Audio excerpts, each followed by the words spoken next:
আপনার বাচ্চা কলা আর ডিম খেতে চাচ্ছে না? কলা আর ডিম দিয়ে এই নাস্তাটি বানিয়ে আপনার বাচ্চার সামনে একবার দিয়ে দেখুন না। মাত্র 1 মিনিটে পুরো প্লেট ফাঁকা করে দিবে আপনার বাচ্চা। এতটাই মজা এই নাস্তাটি।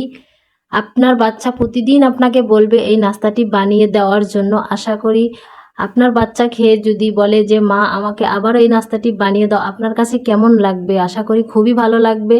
আসসালামু আলাইকুম এভরিওয়ান, আশা করি সবাই ভালো আছেন। এখানে আমি কলা নিয়ে নিয়েছি। কলার খোসাগুলো খুবই বাজে হয়ে গেছে, আমার বাচ্চারা খেতে চাচ্ছে না, তাই আমি এখন কলার খোসাগুলো ছাড়িয়ে আমি নিব। এখানে 6টা কলা আছে, 6টা কলারই খোসা ছাড়িয়ে নেব।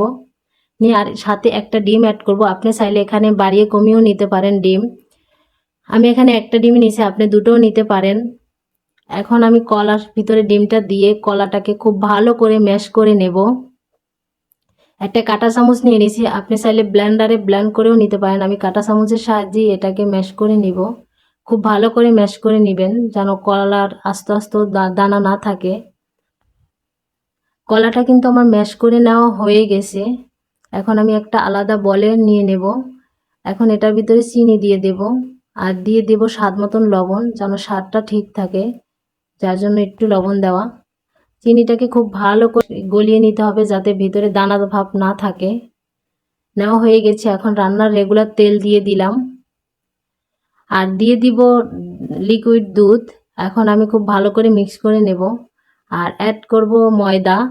এখানে আমি 1 কাপ ময়দা নিয়ে নিয়েছি, 1 কাপ ময়দাই লাগবে, তাই আমি 1 কাপ ময়দা নিয়েছি। আপনি যদি ডিম কলা বাড়িয়ে কমিয়ে নেন সেই ক্ষেত্রে কিন্তু ময়দাটা বাড়িয়ে কমিয়ে নিতে পারবেন। এখানে আটাও ব্যবহার করতে পারেন চাইলে। এখন আমি খুব ভালো করে মিক্স করব আর এখানে অ্যাড করব বেকিং পাউডার আর বেকিং সোডা দিয়ে দিব পরিমাণ মতন। আপনি আপনার যতটা ব্যাটার তৈরি করবেন তার পরিমাণ মতন দিয়ে দিবেন। মিক্স করে নেওয়া হয়ে গেছে। এখন আমি একটা প্যান বসিয়ে দিয়েছি চুলায় প্যানটার ভিতর দিয়ে দেবো। নিচে একটা কাগজ দিয়ে দিলাম। এখন সম্পূর্ণ ব্যাটার এখানে ঢেলে দিব। ঢেলে দেওয়া হয়ে গেছে। এখন এটার উপর একটা ঢাকনা দিয়ে দেবো। ঢাকনার উপরে যে একটা ছিদ্র আছে, ছিদ্রটা একটা কাগজের সাহায্যে বন্ধ করে দেব। বন্ধ করে দিয়ে এখন 10 মিনিট অপেক্ষা করব। 10 মিনিট পরে মাঝখানে একবার আমি চেক করে দেখছি হয়েছে কিনা। হয়েছিল না। জাস্ট 10 মিনিটে ফিরে আসছি। আর একটা ছুরির মাথা দিয়ে আপনার দেখাই, একদমই শুকনো আসছে, কিন্তু হয়ে গেছে। এখন উল্টে দেব 2 মিনিটের জন্য, যে ওই পাশটা একটু হালকা কালার আসলেই হয়ে যাবে। আর একটু ঢেকে দিয়ে দেব।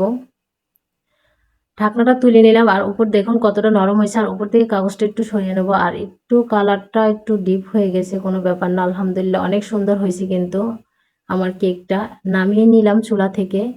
গরম আছে কিন্তু অনেক, এখনো ভালো ঠান্ডা হয়নি। এখন কেটে আপনাদেরকে দেখাবো কতটা সুন্দর হয়েছে।